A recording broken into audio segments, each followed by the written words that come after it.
Welcome, everybody. Thank you for joining us for the webinar today. We're going to give everyone just one moment to jump on the line, and then we'll get started.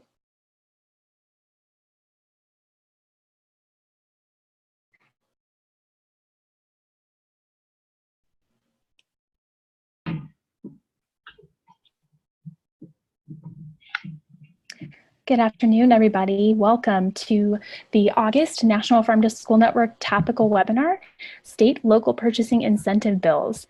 Before we get started, I just want to share a few housekeeping reminders. This webinar will be recorded and archived for future viewing in the National Farm to School Network resource database. You'll also receive a link with the recording and any follow-up resources and reports shared by our speakers today in an email a few days following the webinar.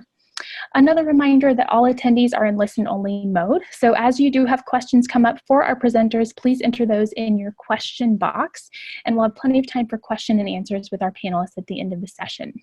So to get us started, I'm going to turn this over to Chloe Marshall, National Farm to School Network Policy Specialist. Chloe, take it away. Thanks, Lacey. Hi all, this is Chloe speaking. Like Lacey mentioned, I'm the policy specialist for the National Farm to School Network. And if you could just go to the next slide, Lacey, we're going to go through today's agenda very quickly. So I want to make sure our speakers have plenty of time today and that you'll have opportunity to ask questions and get those answered. So on today's agenda, I'll be doing a brief overview of farm to school policy and what that looks like, especially at the state level, since that's our focus today.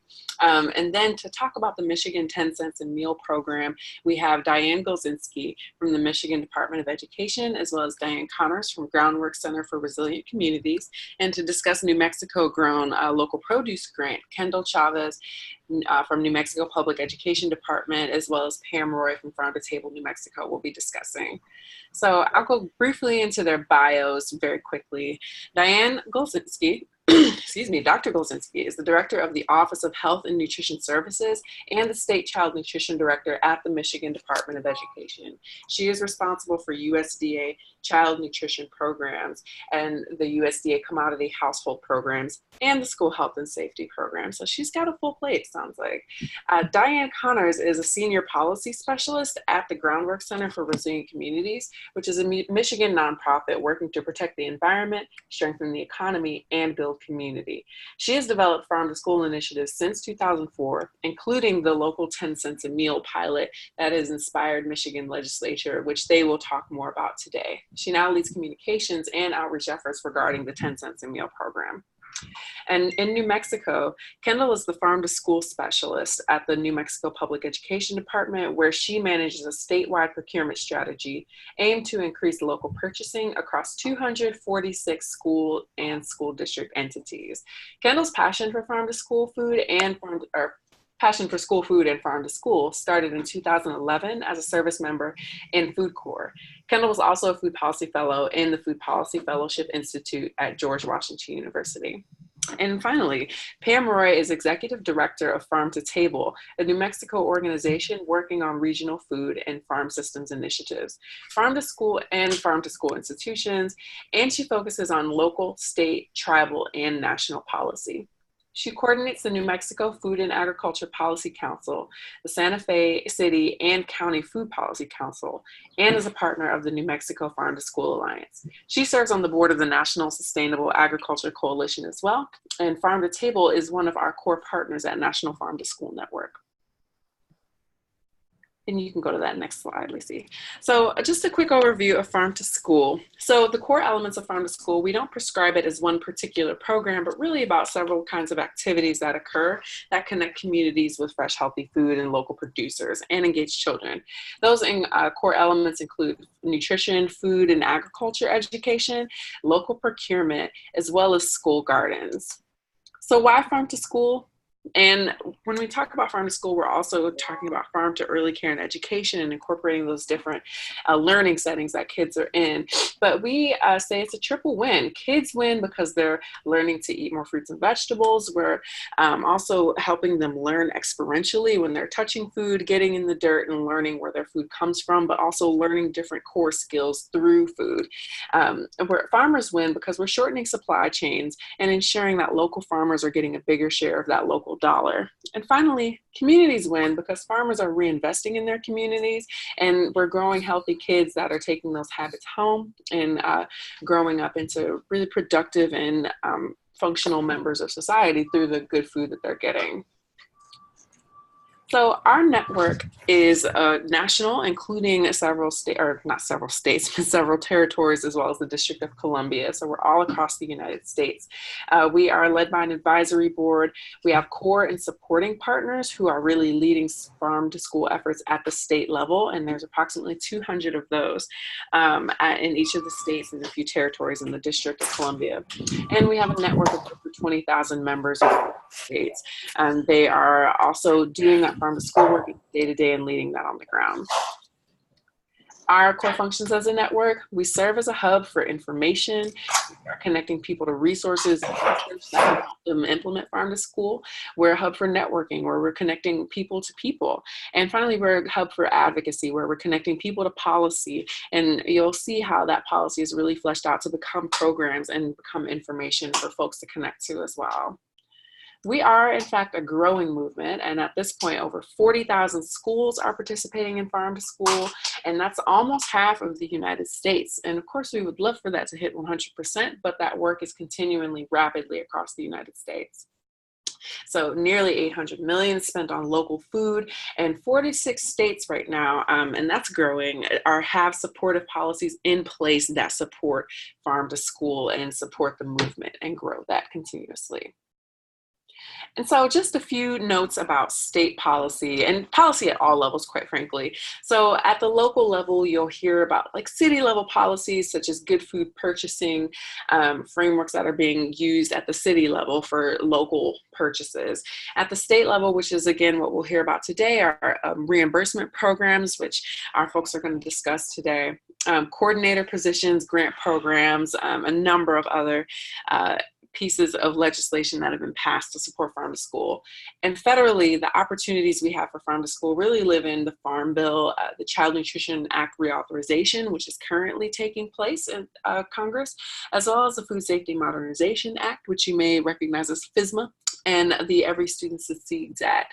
So these are just a few opportunities to engage in policy with Farm to School, but ultimately a comprehensive approach is necessary for that impactful long-term change. So working at all of these levels ensures that Farm to School can really be embedded in our food system and create great opportunities for kids to connect in local farmers as well as communities and achieve that triple win. So very briefly, you'll see some trends in state policy that are occurring. And just from this graph right here, I just want to point out that there are a lot of bills being proposed, some being passed, and then really popular bill types that we've seen are ones for funding, so that could be grant programs or incentives, food and agriculture education, school gardens, as well as pilot programs for when a lot of states are thinking about dipping their toes in Farm to School or not ready to launch a full statewide program. And so I don't want to skip too far ahead, but setting expectations, this is really about thinking about what kind of bills you want to pass. And I'll talk a little bit about our policy handbook, which is going to make a lot more sense for what it means to have a low political advocacy support versus a high. But the low effort, in a sense, or maybe not effort, but that low political advocacy that you would need are for things that are usually no cost. So proclamations, a Farm to School day in your county or state, moderate support where you need a little bit more effort. Typically, those programs cost a little bit of money, so they could be pilot programs, local preference laws, things like that. And on the higher end, which we've seen, which typically needs a lot more support in your local government or federal or state, are state coordinator positions, permanent Farm to School programs, and funded incentives. So anything that has a particular budget attached to it and that needs to be fulfilled year after year, those are things that are going to need typically the most advocacy and support to get in place. So on the next slide, as I mentioned earlier, we have about 46 states that have supportive policies for Farm to School. excuse me.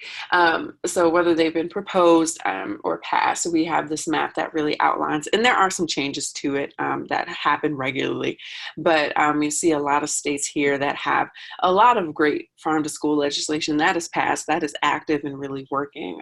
Some states have very recently passed legislation, and so they may not be reflected here because this was just updated in April or to reflect the years 2002 to 2018.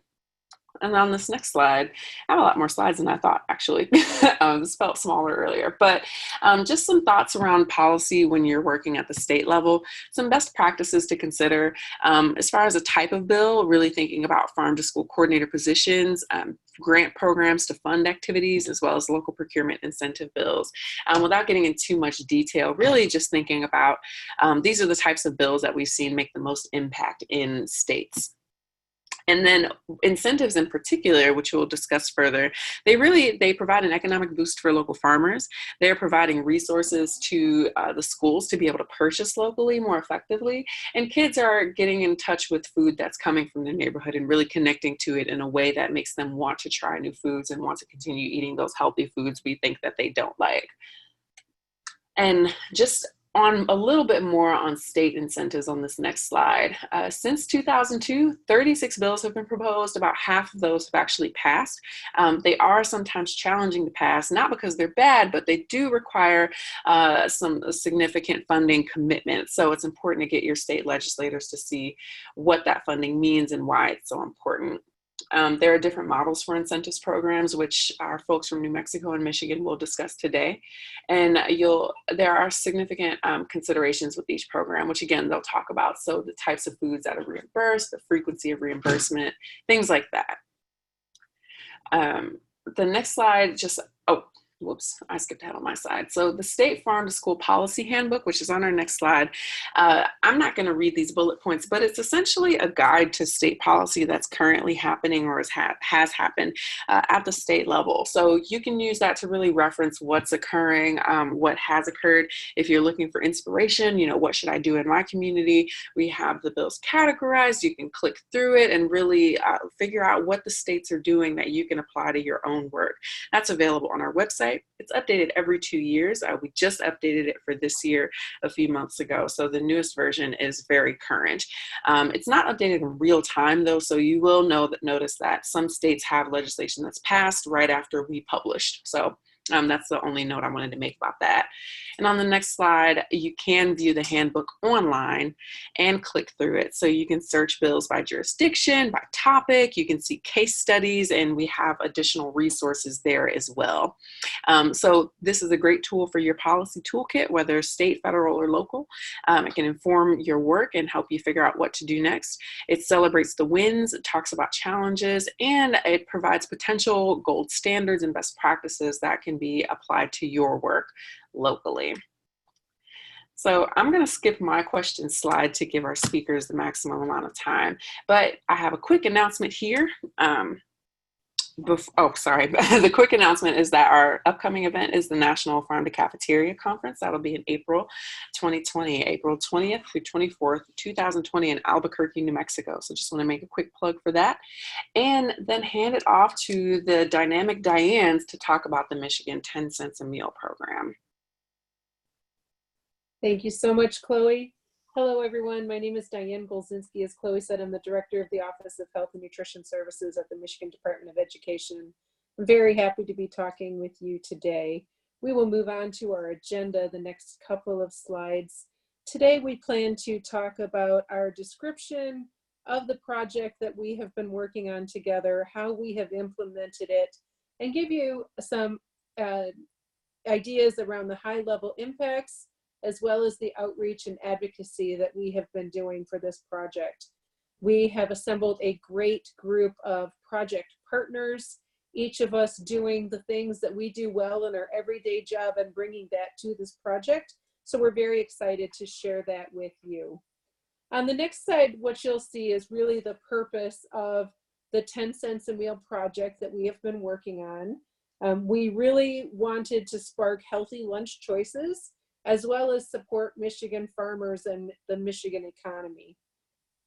As you can see here, we have been able to date to carry out the project in 5 different regions of the state. And we'll talk today about how those 5 regions were chosen primarily through which legislators were interested in bringing this particular project to their regions. This last year was our 3rd year. We had $575,000 to work with. We do this as a matching grant, which I'll explain here in just a moment. And it's really about promoting Michigan-grown produce and dried beans. On the next slide is really about how the program works and some great pictures from the program. So what we have is 10 cents a meal in incentive matching to purchase and serve Michigan-grown fruits, vegetables, and dried beans. So as a matching program for if a school were to receive a $2,000 grant, they must demonstrate to us that they have purchased, through invoices, they have to demonstrate that they have purchased at least $4,000 worth of fruits, vegetables, or dried beans in order to receive reimbursement for their total grant amount. We calculate their grant amount based on the number of lunches served in the previous October.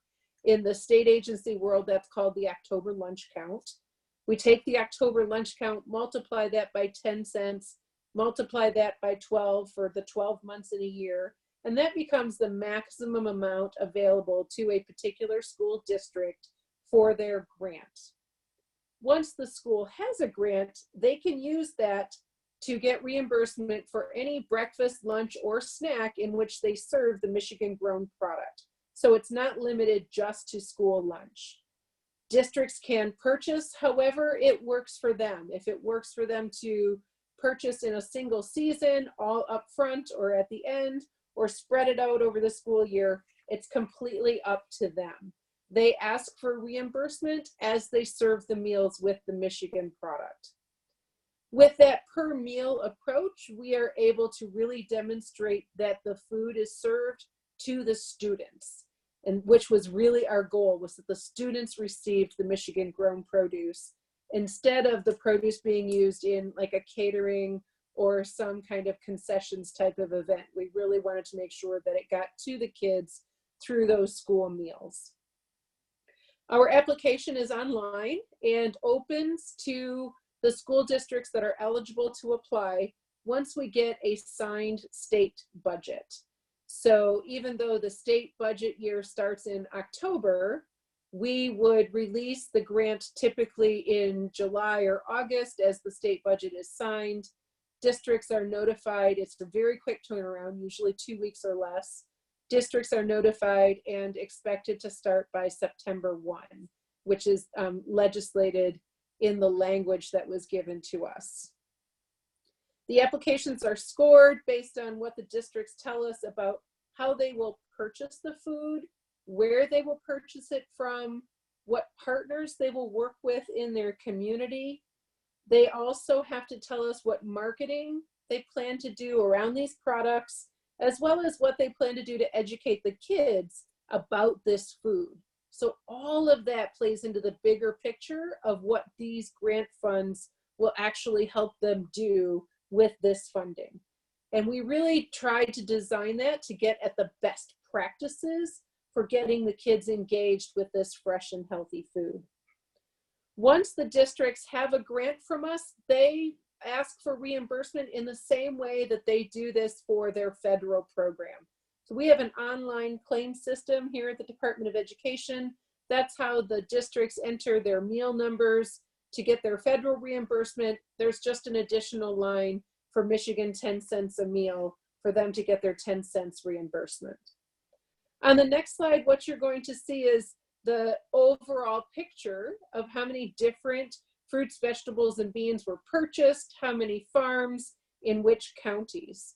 We use an online system called FarmLogix, where we gather all of these data points.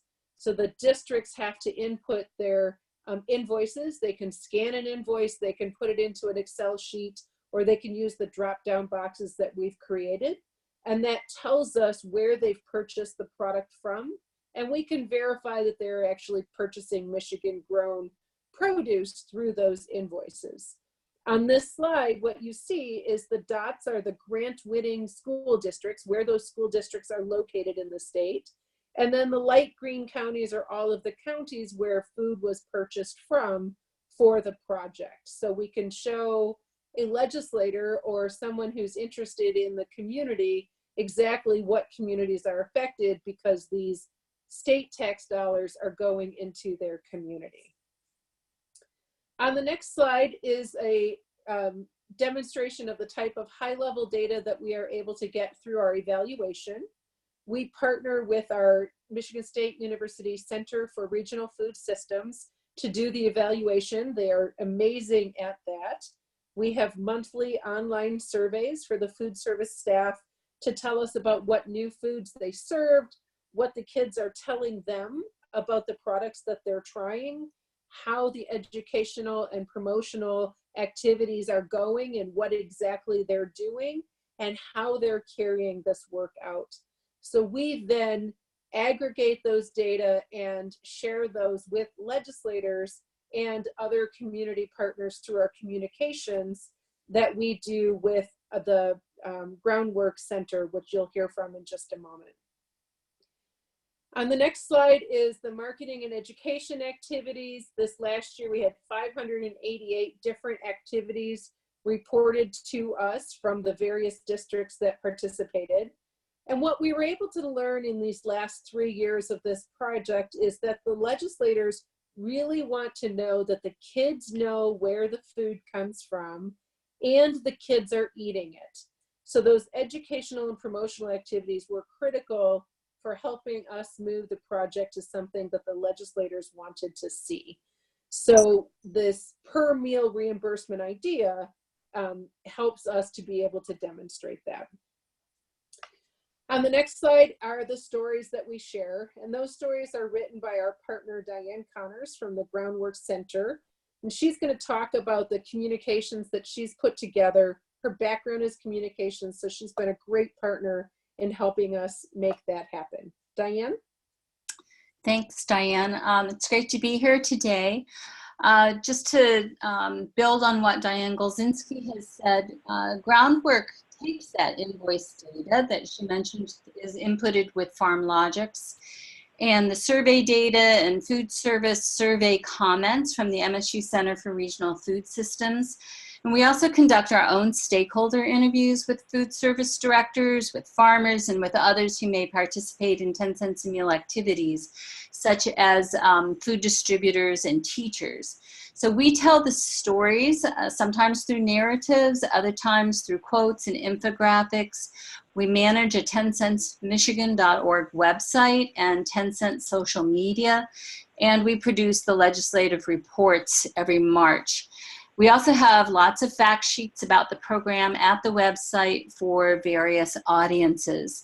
On the next slide, you'll see that we also have resources at the website, and these are resources for schools and communities so that schools can be as successful grant applicants and recipients as possible.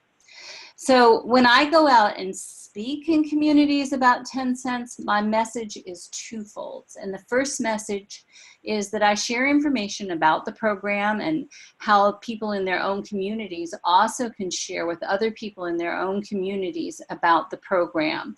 You know, what fact sheets are available to them to do that.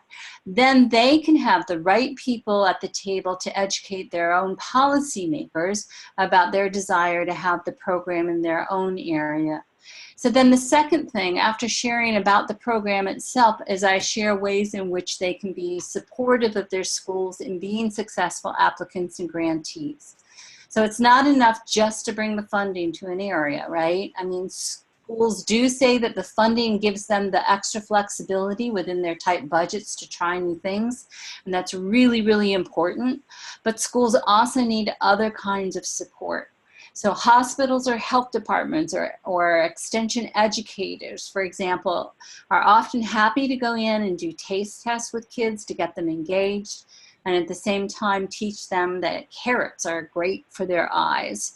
On the next slide, you'll see, you know, school gardens. Obviously, master gardeners might help with the school garden and might have no desire to talk to a legislator.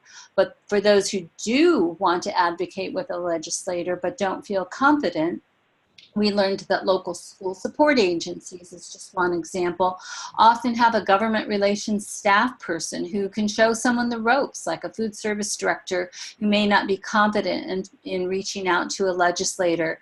They can help people learn how to do that. So we provide resources for people to learn about the funds in the program, but also to help people support their schools, whether it's a school garden or advocating with a legislator. So on the next slide, you'll see new this year, we've also started a supporter sign-up page at 10 Cents Michigan, because we're finding that people are interested across our state, and that's interest and awareness that we really want to build. And here's the reason why. Michigan has very, very strict term limits. So this year we had a huge turnover of legislators, and we will always face this. 10 cents is a line item in the budget, so we need to get it newly passed every year.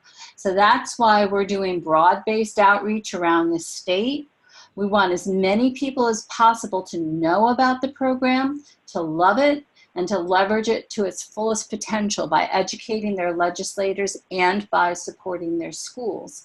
And we found that works. We had one advocate tell us that whenever she spoke with a new legislator about the program, they were so pleased to learn about it and wouldn't have known about it otherwise, because it is a line item in a budget of many, many line items. We had one legislator in Detroit decide to hold a rally and press conference to gain media attention to the idea of bringing the program to Detroit. And the program does get bipartisan support. In its first 3 years, it was led by Republicans and supported by Democrats in an all-Republican government. Now we have divided government with a Democratic governor, and she supports it also. The frame of an incentive has proved a positive one. It's a matching grant, and that will keep any federal lunch dollars that are used for the matching funds local. It's an incentive as opposed to a simple subsidy, and that appeals to a broader cross-section of policymakers and taxpayers. And so it truly is win-win. We've found it appeals to those who care about agriculture and economy, and to those who care about kids and health. And frankly, I've seen both focuses in both parties. Our current numbers as of the end of July, we have supporters in nearly 60% of Michigan's 83 counties. Organizations that have signed on as supporters include the School Nutrition Association of Michigan, the Michigan Academy of Nutrition and Dietetics, the Michigan League for Public Policy, Healthy Kids, Healthy Michigan, numerous school districts, nonprofits, food, farming, and other businesses, health professionals, the Michigan Farmers Market Association, Michigan Farmers Union, and the Michigan Farm Bureau has also provided us with a statement of support that we have on a fact sheet. And again, to show how this community outreach has been effective, a simple presentation by advocates from the Detroit Food Policy Council in a community meeting led to the Michigan Academy of Nutrition and Dietetics, including 10 cents in its talking points when they had a day on the Capitol. And that was just because one of its members was in that community meeting, and that led to the legislator-led rally in Detroit. So in the next slide, you'll see how it has been growing. If you see on this map of Michigan, Prosperity Region 2 is where we at Groundwork Center led a local pilot project. We had a goal of inspiring the legislature, and we were successful after having our local pilot project. And then the way that it has grown over the years is the first year it was in what is called Prosperity Region 2 and 4. And then the next year, after seeing the legislative report, people in the Washtenaw region which is Region 9. They took the results of that, talked to their legislators and said, hey, we want this in our region too. And so you see it spread there the second year. The following year, people in Flint in Region 6 and Kalamazoo and Battle Creek in Region 8 said they wanted it, and it expanded there. And so I just want to talk about that importance of advocacy and say that if you're not able to advocate because of your job position, you may have a coalition that would support you in this. In our area, we at Groundwork can do lobbying and grassroots advocacy, and we do, but we're limited, frankly, in our funding for that. So we try to limit our work as much as possible to educating policymakers and others, and it's genuine. Now, only during a small time of the year is this an advocacy issue, a direct ask to the legislature. The rest of the year, it's talking about an effective program that so that people know about it and use it well.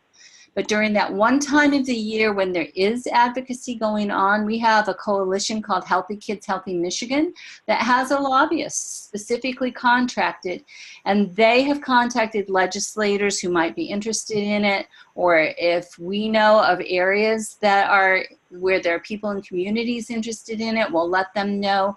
They'll set up meetings with staff people of legislators to see if they're interested in learning about it, and then I will talk with them and educate them about it, and then also connect them to their own constituents to talk about it further with the actual legislators. And then the last slide that I just want to show the status of where it is now. It is for the first time, we have all three branches of government have included 10 cents in their proposed budget, and that's historic. So that means it's destined to move forward for a fourth year. They're still working out differences in conference committee, and they're working on road funding issues first, but it has the potential this year to go statewide. To move from $575,000 to $2 million and to include early child care.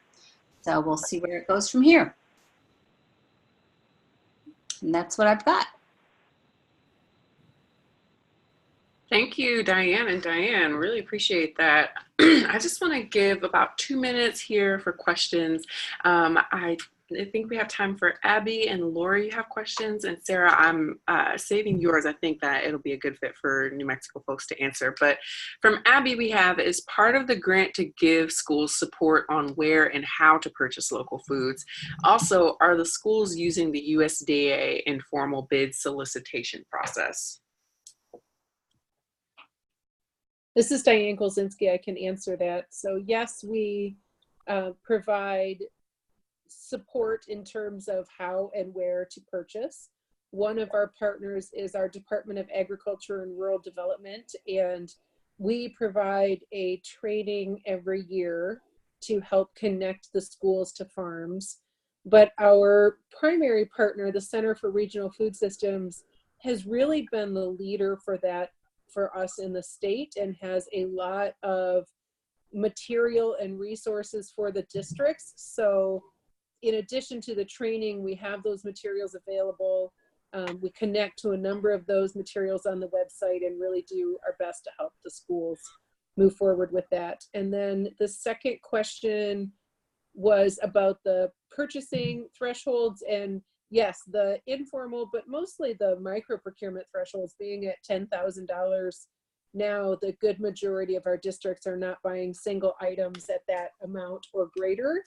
So we're not as concerned about the procurement thresholds as we are just making sure that the purchases are spread across qualified suppliers.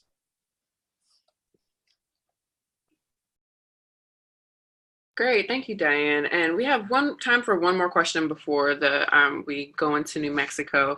And Lori asks, where have the matching funds come from? And I do just want to add in a quick note, if you have a question that doesn't happen to get answered today, please still definitely submit to the chat box. We do have limited time, but we'll be happy to follow up with you offline with any questions that don't get answered today.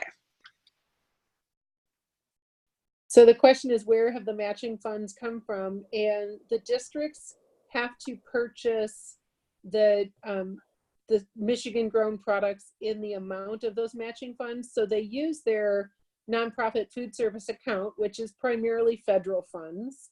Although once all funds hit that account, they all become federal funds, in air quotes, I'm saying that. But so they have to use their nonprofit food service account to purchase that amount of food in order to ask for the reimbursement. So if they have a $2,000 grant, they have to demonstrate invoices of purchases for up to $4,000 or a minimum of $4,000 in order to get the full $2,000 in reimbursement.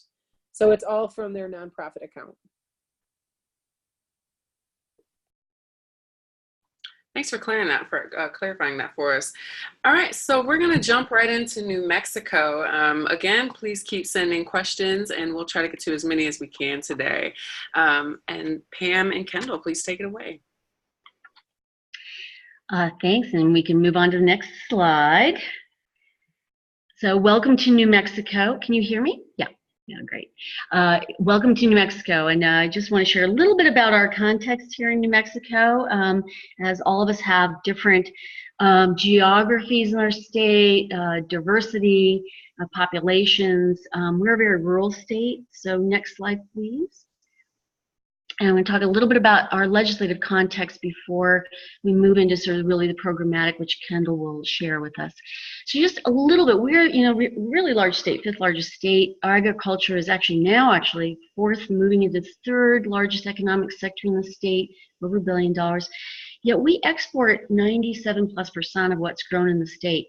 Because much of that is like dairy, hay that feeds into dairy.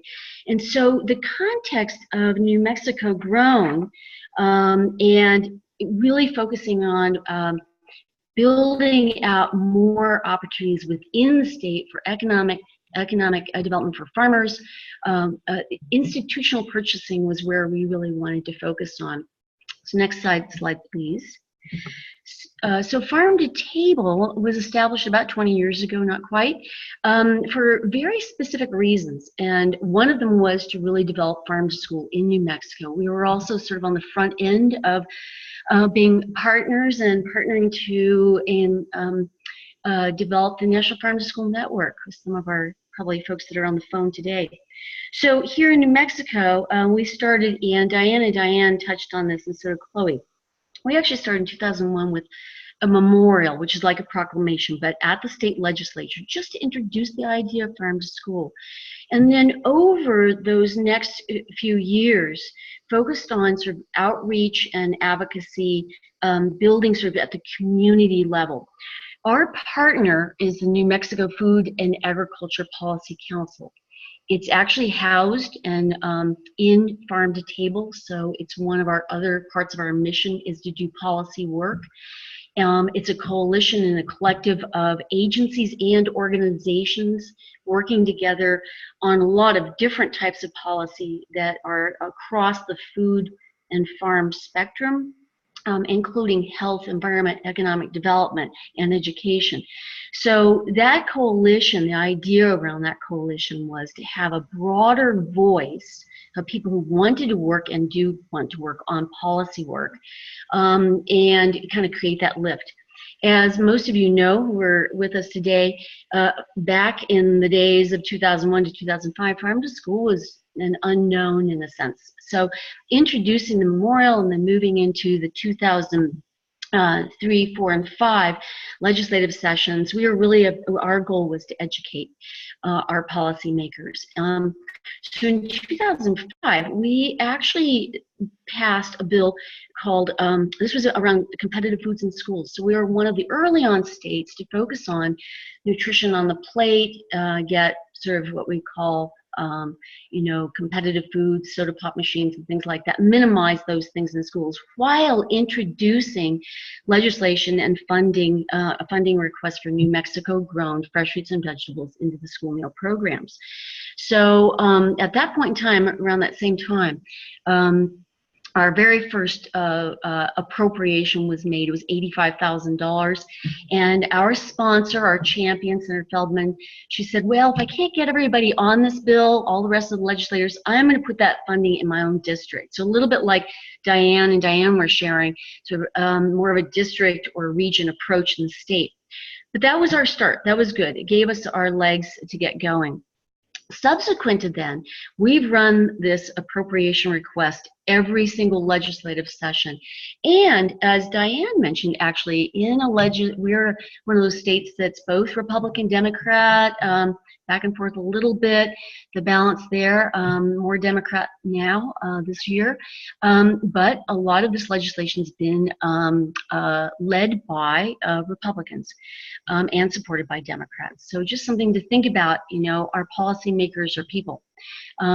So as part of this work to do this, we created more advocacy around this work. So again, on this timeline, we have built over time. We now have $535,000 in funding.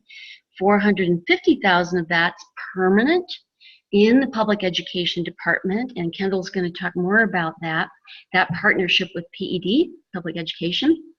And $85,000 that very first year is in the Department of Agriculture. Good news is that this has helped us really create more relationships and partnerships with these agencies and across agencies, as well as the nonprofit work. So then this year in 2018 and into 2019, we introduced the education component to this. So this is a new piece of legislation that crosses over into the classroom, into the playground. And so several of our legislators put money into their districts, and we'll see this, I think, this coming 2020 as a statewide initiative. And then this year and into next year, we now have a senior New Mexico grown pilot program. So kind of to Diane's point, there's this cross-sectoring with institutions as well. Next slide, please. So just briefly, how do we really build the advocacy? All of us do it a little bit differently and sometimes similarly. Through the New Mexico Food and Agriculture Policy Council and our partners like the School Nutrition Association, Public Education Department, Departments of Health, nonprofit organizations like the Community Engagement Center, Dene Food Sovereignty Alliance, and others. We have created not only a day at the legislature, but this is our way of building out a year-round, establishing coordination and collaboration around advocacy. So we have this big day at the legislature. It's now a big deal. Our governor spoke, our lieutenant governor, all the agency cabinet secretaries helped to give out awards, and we have an award ceremony. And those awards lift up the leadership across our communities in rural, tribal, and urban communities. So we give these amazing awards, school gardens, teachers, school food service directors, farmers, educators across all kinds of domains, and we cross over into farmers markets and other initiatives that are really that direct market opportunity. We also provide a civic engagement training the day before this event at the legislature, and it is for both private sector and agencies. So we've figured out ways to help agencies bring their staff to the legislature and beyond the legislative session to advocate without stepping over that line, that lobbying line. So just some creative approaches to the work. The other thing I just want to share a little bit more about, and you can go to the next slide, is just thinking about who else. So we also get cities and counties, tribal communities on board to pass their own proclamations or resolutions in support of this. So then those of us who are advocating on a daily basis or lobbying at the legislature, we actually have partners like mayors and city councilors and county commissioners and tribal government who are there sometimes more often than not, or they're lobbyists, to advocate with us. So again, just think about how you can engage your own local public government in this effort. So you want to think about just a few things, the political strategy around it. That's why we have our New Mexico Food and Agriculture Policy Council. How to get legislators involved, getting them out in your school, on the school garden. We actually have a legislator who gifted his own land to create a community garden that some of the schools and senior centers are engaged in one of our communities here in New Mexico. A little bit too different. Ours is a one lump sum appropriation, as I mentioned, the $450,000. That was done strategically, and Kendall's going to explain a little bit more about then how that helps her roll those dollars out in a way that I think is effective for us here in New Mexico. The other thing is, Chloe mentioned, when you look at some of the resources around policy in some of our states, when we have a bill that introduces a piece of legislation, that bill then moves through certain, very legislative processes. We also do interim committee hearings, like this time of year and into the fall, to share progress on these initiatives. We get endorsements for our bill by some of the committees. That way we move into the legislative session and we get our bill introduced really quick, early on, so that we can mobilize quickly, get it through a lot of processes, and then sort of, it's not the rush and wait, but it kind of feels like that during the session when we just have all our ducks in a row and we know where we're at. So I think I'll just leave it there. And as we mentioned, not only legislators, but our governor is involved. She's asked us to really also focus on this as part of hunger, alleviating hunger in New Mexico. And what does that look like when we're focusing on getting local fresh fruits and vegetables into school meals and incentivizing some of these programs. So Kendall, take it from there. All right, everyone. I hope you can hear me okay. So thanks for the time today, and we're excited to kind of dig into what our model looks like, and I'm already actively taking notes from what we learned from Michigan even on this webinar. So again, thanks for the opportunity. Next slide. So as Pam mentioned, we have a lump sum of $450,000 that we were awarded this year, and we work with 58 school food authorities across the state. This number is in flux from year to year, but it's usually between 50 and 60, and these entities are charter schools, school districts, private schools, and then tribally controlled entities. The red dots on here are the newer programs.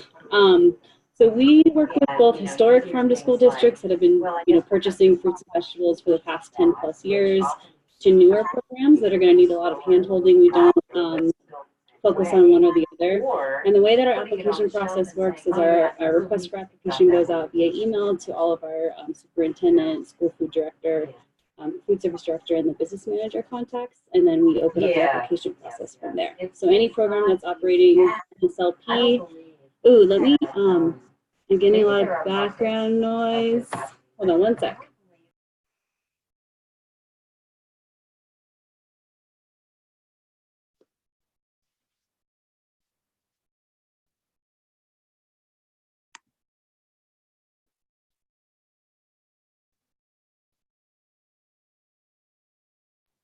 All right, sorry everybody, is that better? Okay, sorry about that. Yes, I'm in a busy office and our conference rooms were taken today, so thank you for the chat. So our awards are based on application process, which I'll get into in a little bit, but the applications are really evaluated on both the spending, similar to Michigan's model. We want to see a spending plan. We want to make sure that our districts are purchasing from multiple farmers or vendors, not just one entity that they're purchasing from throughout the year. We want to see wellness policy integration. We want to see that they've been successful in spending the funds in the past, and if not, what was the reasoning? And then we look at pupil counts and the number of kids and students they're serving through their child nutrition programs.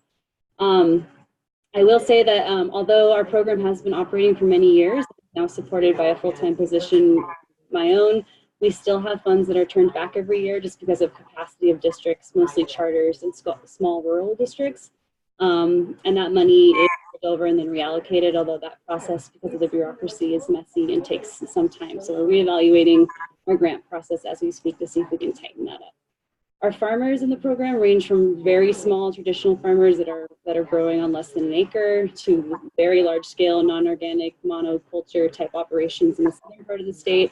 We work with cooperatives, food hubs, distributors, big guys like Cisco's and Labatt's, and then individual farms. And because we're at the state, we can't prioritize one over the other, and try and work with the small entities as much as we can to get them into the system the same way that the big vendors are in it.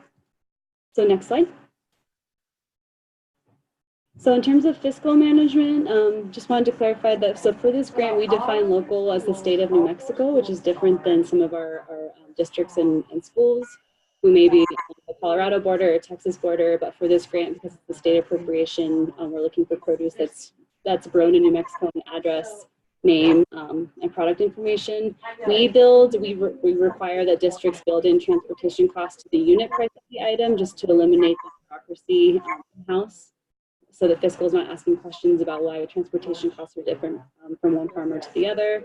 And the allowable purchases are lightly processed fresh fruit and vegetables. So in addition to the obvious, melons, greens, things like that, we have processed chili, pozole or hominy, and meat, dairy, flour, honey are ongoing projects that we have interest in, but is not currently part of the program.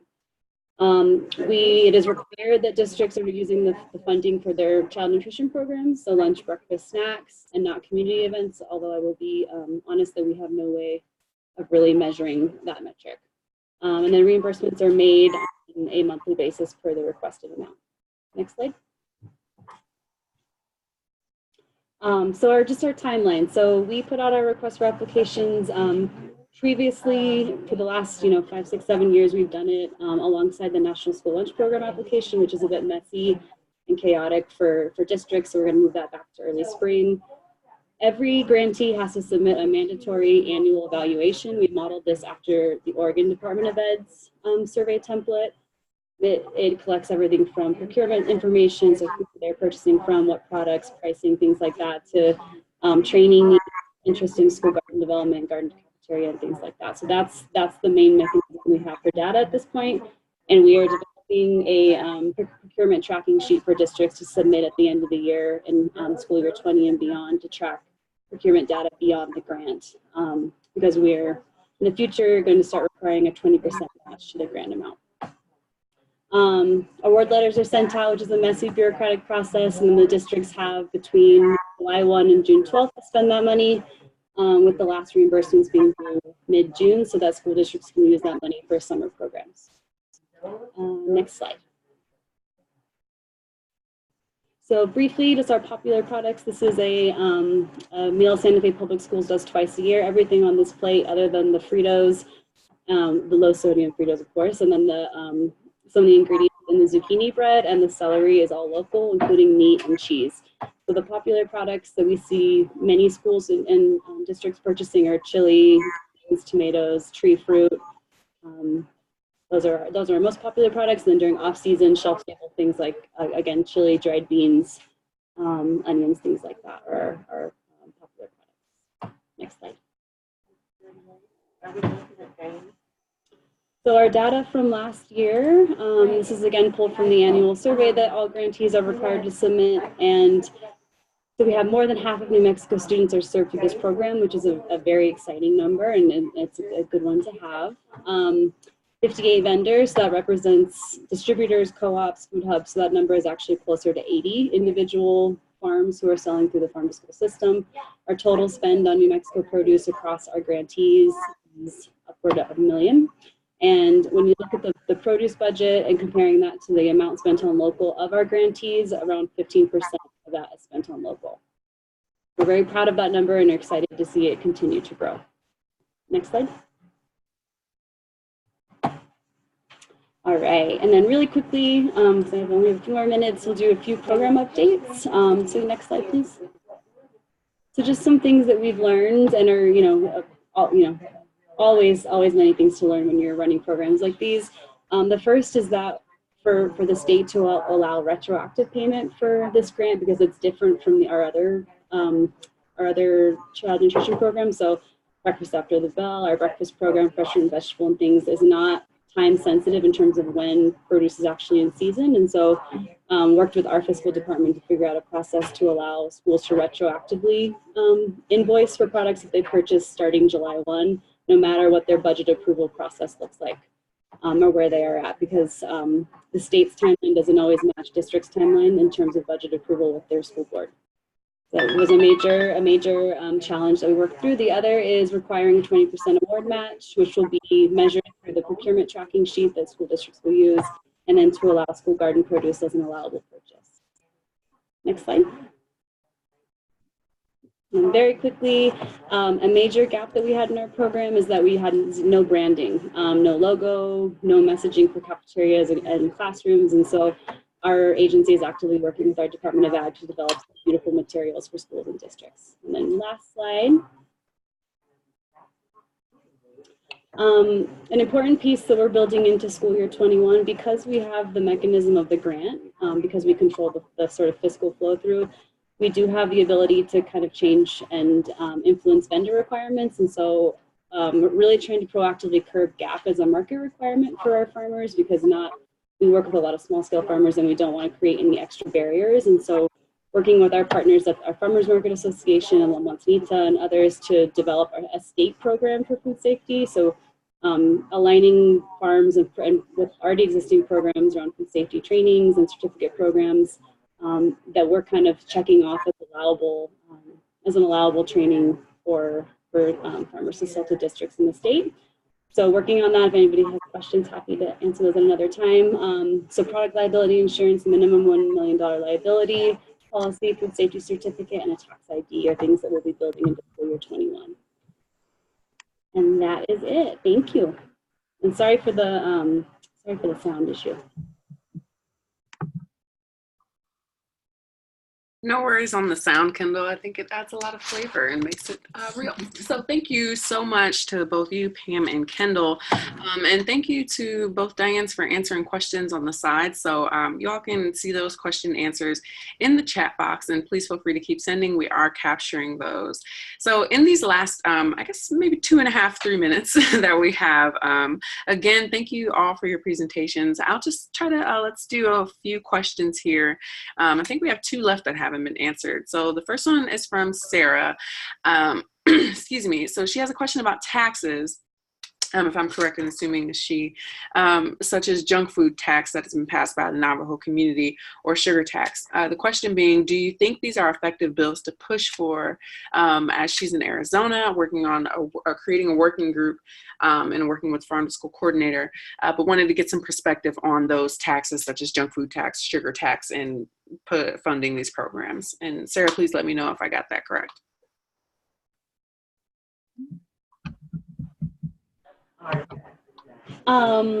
This is Kendall. My only comment, and we have partners we can connect you with that are from Navajo Nation that can speak to this directly, but just to make sure that you're doing the tax work in and with the community, and that there's enough groundwork and enough framework for what the funding is actually going to be used for. I know those are issues that are happening on Navajo Nation as we speak, but all good programs that further sort of message local. Pam, do you want to add any comment to that? Yeah, and actually, I think also important is that, well, right now, President Nez, of course, he cares deeply about these kinds of issues, so that's really helpful. And I think that chapter houses are allowed kind of a wide variety of ways to approach using the tax, and so it's a great way to advocate about Farm to School, is actually working with the local chapter houses to share a little bit more and to get more involved in some of the local community initiatives that are happening on the Navajo Nation that are related to Farm to School. It's a great question, though. Thanks.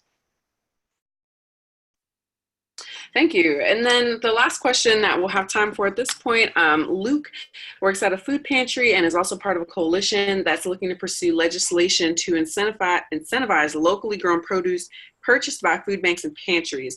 Are there any examples of legislation that is not limited to just school programs? Well, this is Pam in New Mexico. As I mentioned before, we've actually now, from our lessons learned, and it was really driven by our policymakers, our legislators, we're now expanding into senior services and senior centers with a pilot program, just $50,000, and that's plenty to kind of get things off the ground. And so, and even though regulatory-wise, that's run by different agencies, there are some different regulations you have to be aware of, but our lessons learned from working on farm to school over all these years has led us to the opportunity to evolve into other institutions as well, if that helps. And in that conversation, we will say, is that there's the discussion of making sure we are not depriving food banks, emergency food assistance programs of any product that might go to them, while trying to develop these market opportunities and coordinate more directly into institutions. So the good news is we have our emergency food providers at the table. We coordinate, we present, we do a lot of things together, and that's really important to do. So yeah, don't live in isolation on these issues, that's for sure. This is Diane Connors up in Traverse City with Groundwork Center. I'm not aware in Michigan of specific statewide policy initiatives around this, but often policy is inspired by on the ground work that any of us, across the country may be working on. My colleague, Megan McDermott of Groundwork Center, has been working a lot with food pantries. We've linked it with our farm to school work because we found that we could have harvest of the month materials, for example, in our school systems and also in our food pantries. And we're building sort of an embrace around those children who are both in the schools and whose families go to the food pantries.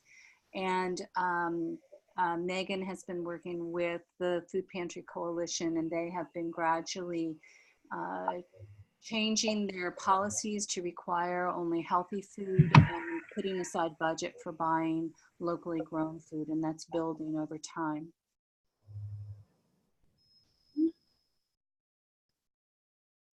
Great. Well, just to be respectful of everyone's time, it's currently 2:01. So thank you to everyone that joined, and especially those that hung on for these last few moments. I really appreciate you all joining. And thank you to Diane, and Pam, and Kendall for taking the time to really talk to us deeply about what the work that you're doing in New Mexico and Michigan. We really appreciate that.